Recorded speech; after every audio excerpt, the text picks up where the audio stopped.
buriya abapolitisiye bacu nabo nureba no muri disikuru zabo bagiye bagira harimo ihungabana rikomeye ariko uko abantu bagenda bakira niko bagenda none bahindura imvugo mu bundi buryo.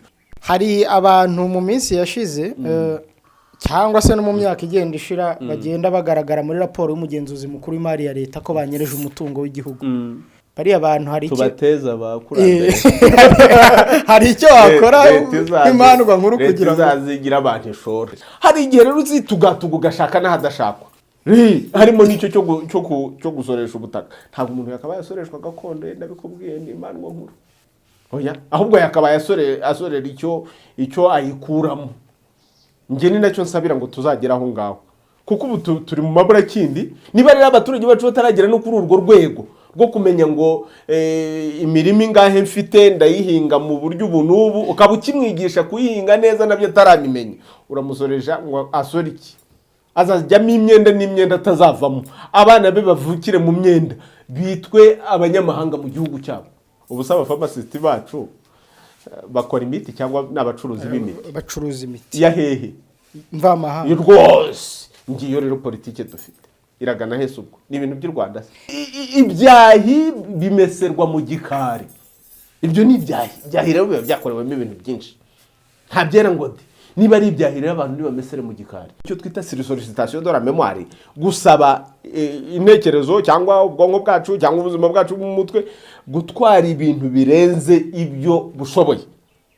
Noneho ubwo bubabare dufite bwo kugera kuri ibyo bintu bukazimya ububabare twakabaye dufite. Ndaguha urugero byabaye ku Banyarwanda ari nabyo birimo kugira ingaruka uyu munsi wa none. Iyo umuhinzi arimo guhinga abantu bahinze cyangwa bahinga barabyumva. Iyo umuhinzi arimo guhinga ashobora guhinga akitema yakwitema ntabimenye akabuye kakamukomeretsa ntabimenye agahingura agatera intabire akagira gute nimugoroba agiye guhirima yakwitera utuzi amazi yakoramo se ubu nakomeretse ryari. Ubu rero turi nimugoroba hahandi abantu bitera amazi. Ubu abantu barimo baritera amazi yubatse inzu ari kuri huti yo kugira ngo nkuko wa muhinzi ahinga avuga ati imvura itanyagirana y'intabire ese iki kivinze kugitura ese cya gisebe yakomeretse ntacyumve. Ubwo intekerezo ze ziri ahandi ziri kubaka inzu ziri kugira gute.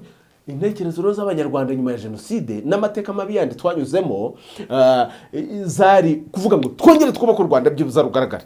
Kwa ni ku rwego rwa politike buriya abapolitisiye bacu nabo nureba no muri disikuru zabo bagiye bagira harimo ihungabana rikomeye ariko uko abantu bagenda bakira niko bagenda none bahindura imvugo mu bundi buryo ku buryo hari ibintu ushobora kugarura nyuma gato ya jenoside wabibaza umuntu nawe akibaza ati ariko ibi bintu nabivugaga ndi umuyobozi nari iki ntabwo nshaka kugira uwo mvuge icyo gihe ariko uzasanga ibyo bintu bihari.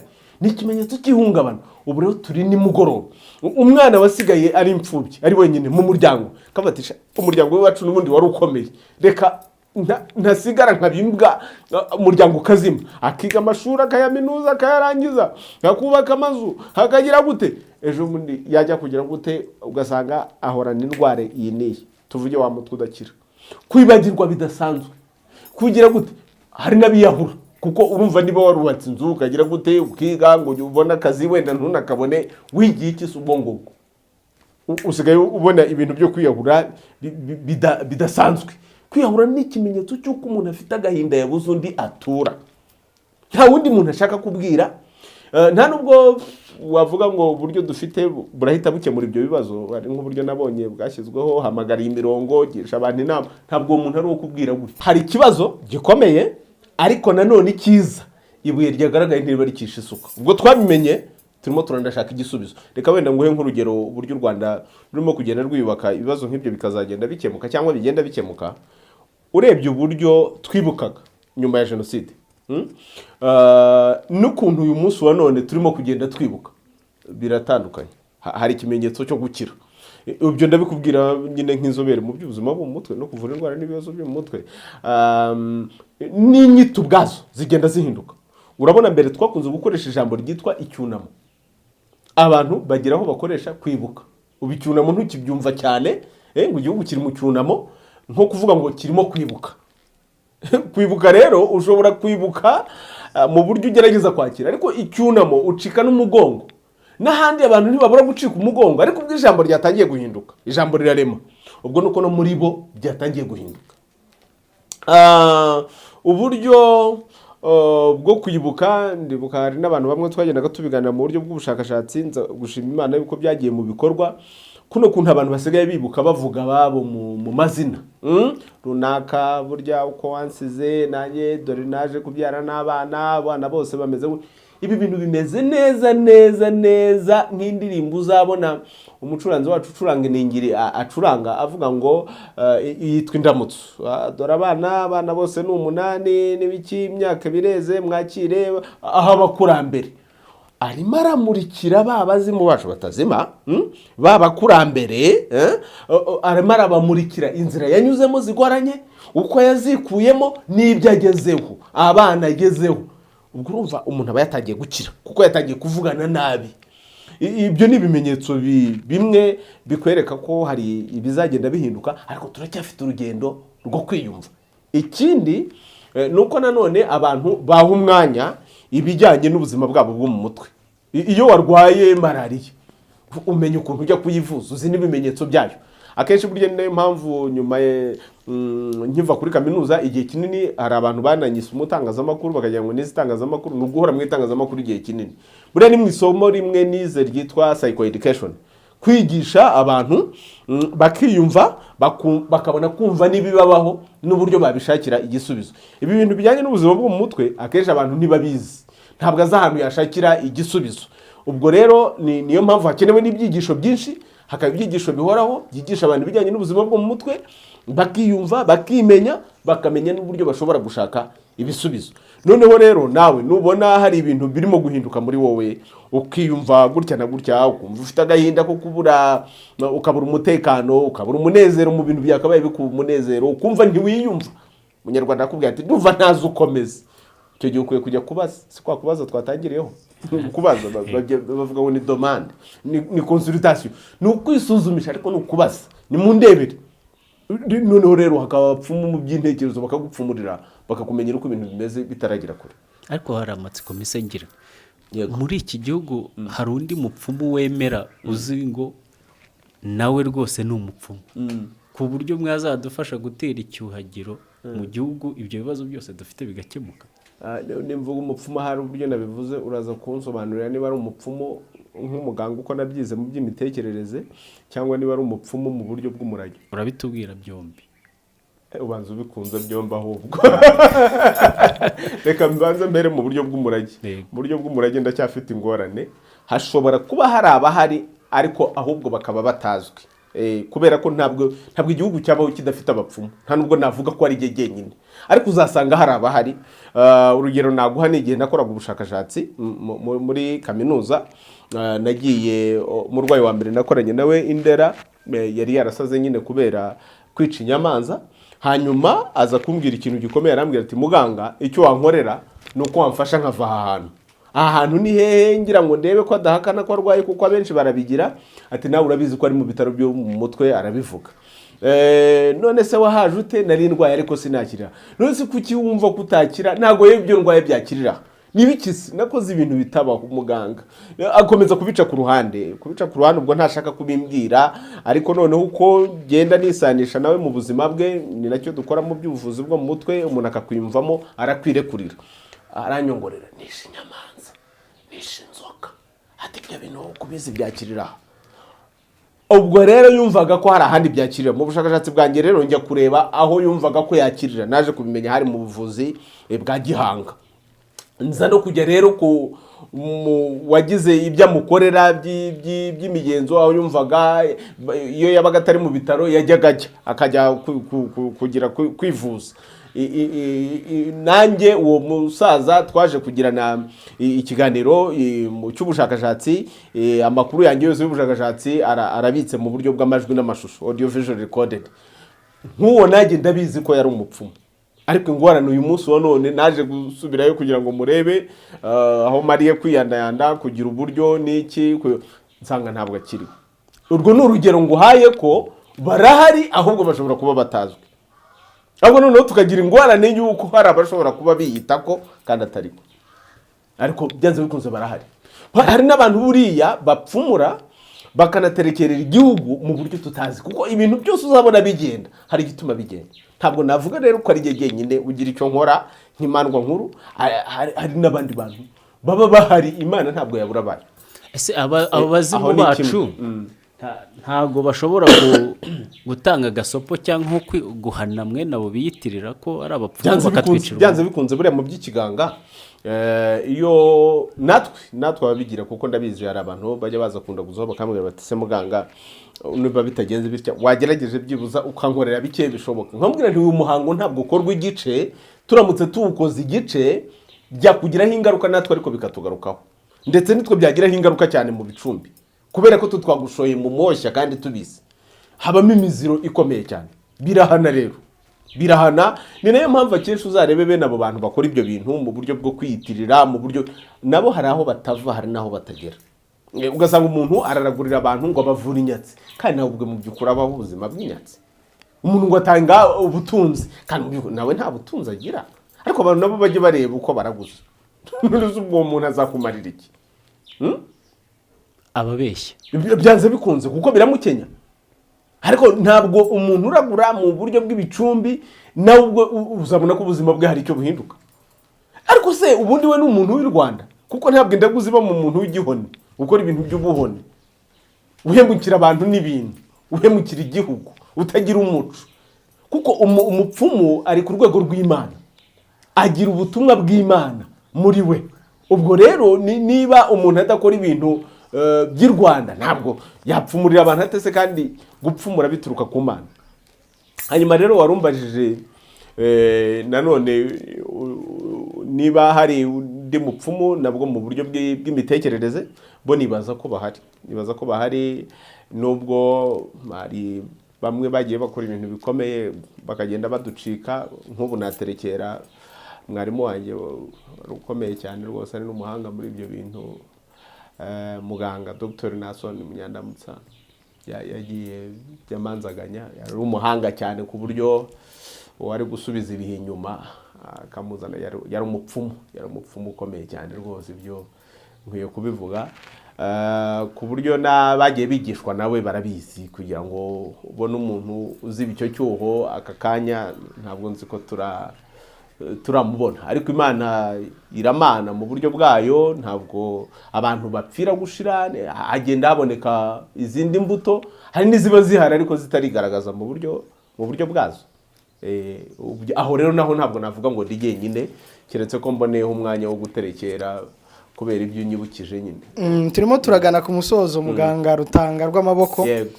Hari abantu mu minsi yashize cyangwa se no mu myaka igenda ishira bagenda bagaragara muri raporo y'umugenzuzi mukuru w'imari ya Leta ko banyereje umutungo w'igihugu. Bariya abantu hari icyo tubateza abakurambere, hari icyo wakora nk'imandwa nkuru kugira ngo zazigira abantu ishora, tubateza abakurambere. Oya nawe ariko niba ukurikira urabona mu gushora bari abantu n'abajura. Kuki sutaba bari abantu n'abajura, none ko ntawaje kubatanga ngenda batanze abatanga z'ubufitiye ubushobozi, keretse uri nyir'igihugu cyangwa uwo yatumye. Ntabwo bishobora. Urabona impamvu mbihuje, bari abantu ngo kuri gushirira mu biganiro, bari abantu ni abajura, abayibye ndetse akiba ibintu bikomeye kuko yibye igihugu. Mu Kinyarwanda haba icyo bita gushora kugira ngo umenye uwibye ibintu. Ibyo bintu birahari, turabigira.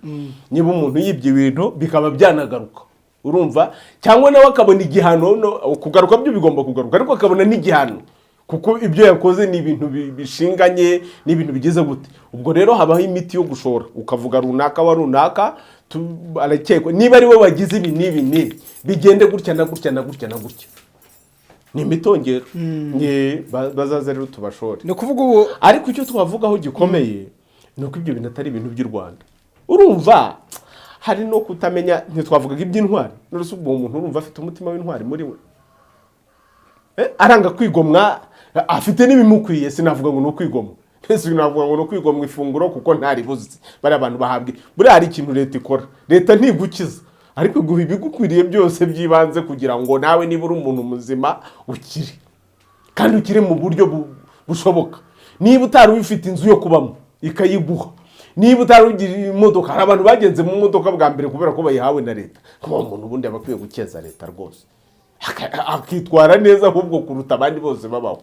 Hari abantu batari kuzapfa abonye inzu nziza akaba yarayibonye, ariko umunyezi yarangiza akarengaho akiba n'ibindi akagira gute. Sundi uwo muntu kwinda ari bahomora aba yumva ibyo yibira byo bizapfa byuzuye, iyo ndizuzura kwinda ari umwobo ugeretse ku wundi.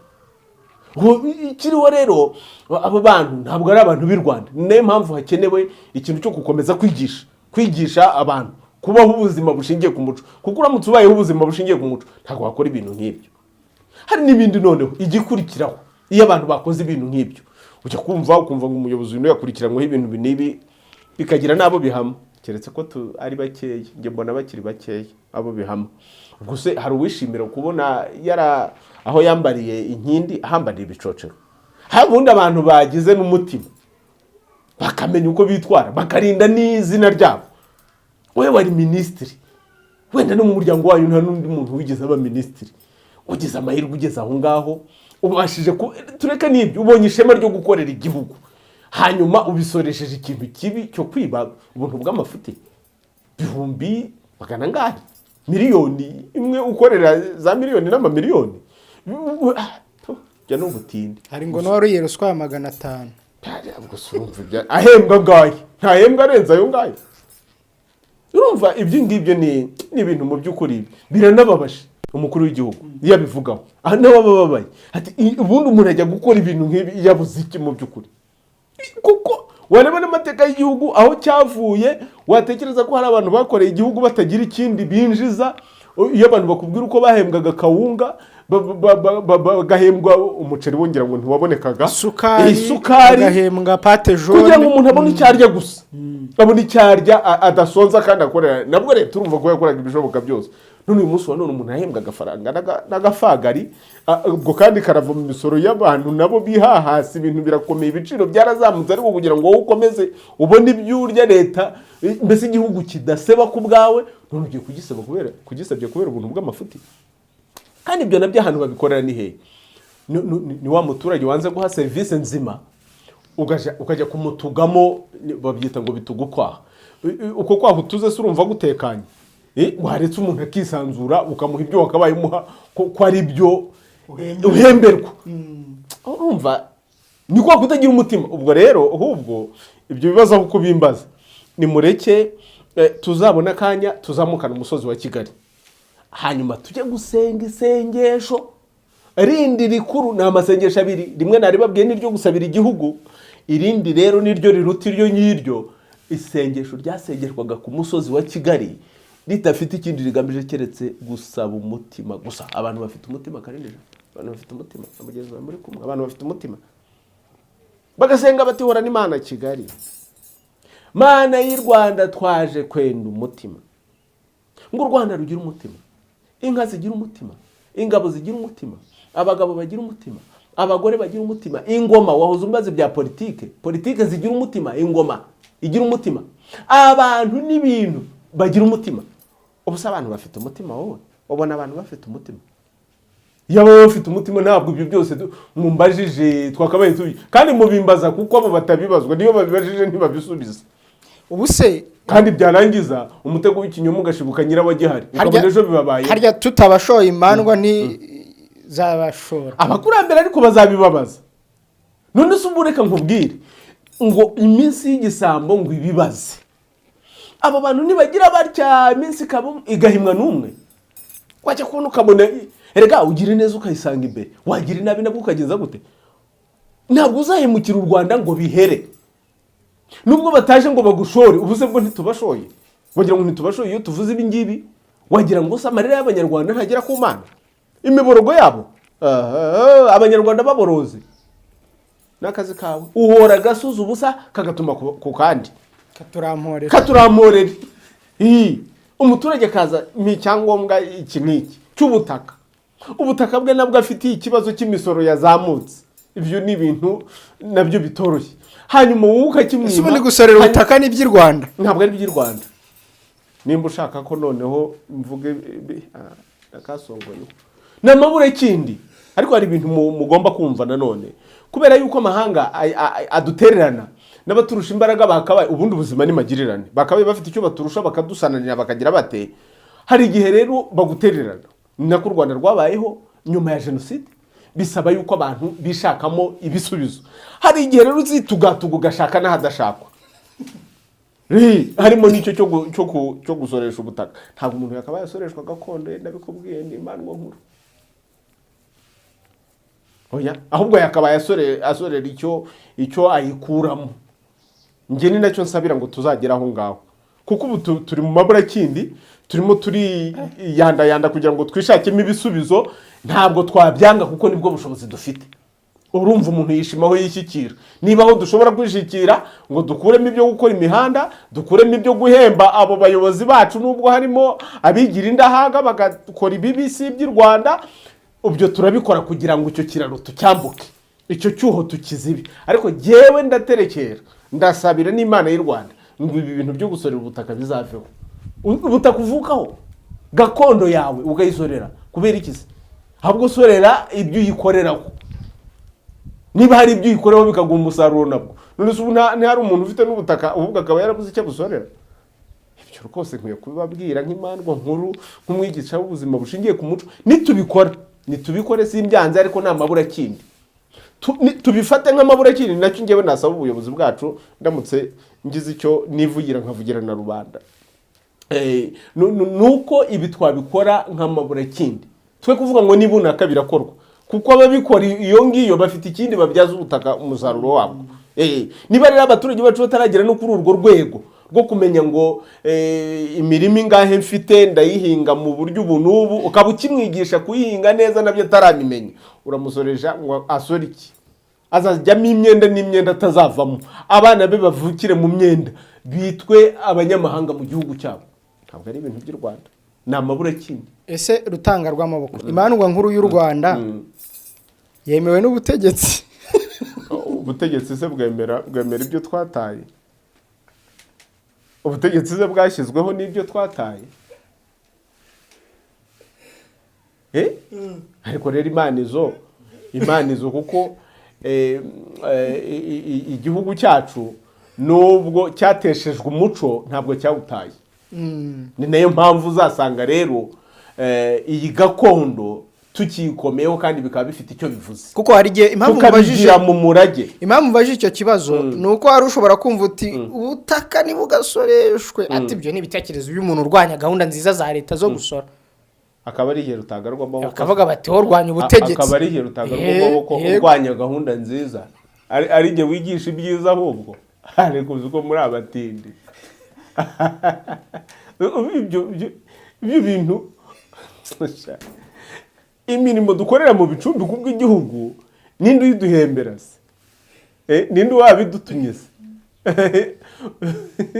ko n'ubu ubuyobozi wenda butazaza ngo bukubwire ngo kora iki kuko hari igihe uri muri uwo mwanya atari muri uwo mwuka bose se ntibabatijwe barabatijwe mu cyimbo cyo kubandwa nose ubwo bazambwira iki ngo ngirene ariko Imana ikora Imana y'u Rwanda Imana ikoresha ibyayo abayo uko igena ikabigirira u Rwanda ngo rukomeze Rwanda ibyo rero ntabwo ari umuntu ubigenga si imbaraga z'umuntu uwo ari we wese ku rwego runuru cyangwa ruriya ni igeno rya Nyagasani hanyuma nje ko nzi guhitamo ibintu abandi banga batuka narasaze narize iby'abasazi mbese ndasara nduta abandi niyo mpamvu mbwira abantu nize iby'abasazi hanyuma birangira mbaye umusazi uruta abandi nahisemo neza mbese rwose nza guhitamo ibintu abandi banga ubona bagenda bumva nibarorere kumva igihe kizabumvisha minsi ibyo itazazana n'icyo ubuzima si uruziga bazenguruke bizarangira bagarutse mu Rwanda umwe niko ubuzima bumeze ibyo mwita inyuramo byose birangira mugarutsa na za ndwara twavugaga abantu barakayakaya bakajya hehe udufaranga twamara kubashiraho bati marwa nkuru tukumenye nta buryo tugifite mwabatindi mweze mwajyagaye mudataye u Rwanda ibi yaba ari byo twatozaga abana bacu ariko hari ibintu hari mutumva ufashe twaze tuvuga iby'iterambere rishingiye ku muco ntidushaka dupfundikira ipfunda aho ngaho. Urugero nkunda gutanga, ufashe abantu bacu biga famasi ibijyanye n'ubutabire bwo gukora imiti, hanyuma ugafata umwana w'umuvuzi gakondo, w'umuvuzi wa gihanga wakuriye mu bintu by'imiti, uzi ibyatsi runaka n'ibyo bivura, uwo mwana ukamurera mu buryo aziga biology na chemistry, ibinyabuzima n'ubutabire. Bene uyu mwana yagera muri kaminuza ukazamuha kwiga famasi ibijyanye no gukora imiti, ni ukuri uyu mwana azagukorera ibinini n'akanini, azagukorera imiti y'amasiro n'amasiro. Ubu saba pharmacist bacu bakora imiti cyangwa n'abacuruzi b'imiti? Bacuruza imiti ya hehe? mvamahanga. Rwose ngiyo rero politike dufite iragana hese ubwo ni ibintu by'u Rwanda. Ese imyaka yose bamara igera muri 5 muri kaminuza, warangiza ukaza kurirwa wasamye nk'icyane cy'ikijwanga utegereje uri buguha akazi ko gucuruza, nkazwe nkaho nta bantu bize gucuruza. Ntago wize gucuruza, wewe wize gukora ibintu. Nuko rero nibindi bipfanirana, nibindi niko bipfanirana. Umuntu ariga amategeko akamara igihe yiga philosophy z'amategeko y'ahandi, atari amategeko yo mu Rwanda. Ntabwo agiye kwiga muri gacaca nubwo yagiyeho, ntabwo niyo babihaye umwanya babicamo ansurivora, niko bavuga. Ngo dufite akanya gatoya, ngo ariko ngoreka muri aka kanya ngo mbanyurire mu bya gacaca, babica hejuru. Noneho yajya kwigisha iby'abaki n'iby'abaki, nta wigisha ibyo guca urubanza rutabera ngo avuge ngo ujya guca urubanza ngo aragarama rw'abavandimwe babiri. Ujya azakubwira umugore ufite umunzani w'amasahani 2. Ibyo se bizarema iki mu Banyarwanda? Nshuti zanjye rero, nimureke twige kandi tumenye iby'iwacu, tubeho ubuzima bushingiye ku muco, kuko umuco ari wo shingiro. Hanyuma reka dusoze. Ujya wumva abantu batuka ingoma bari hanze y'u Rwanda, ubwo ubutegetsi buriho? bariya bo ubabwira iki? Reka nkubwire, ingoma uko yabiri kose yarimye Rwanda, itonde urega kirazira, ingoma irazira, inka irazira, umwami arazira.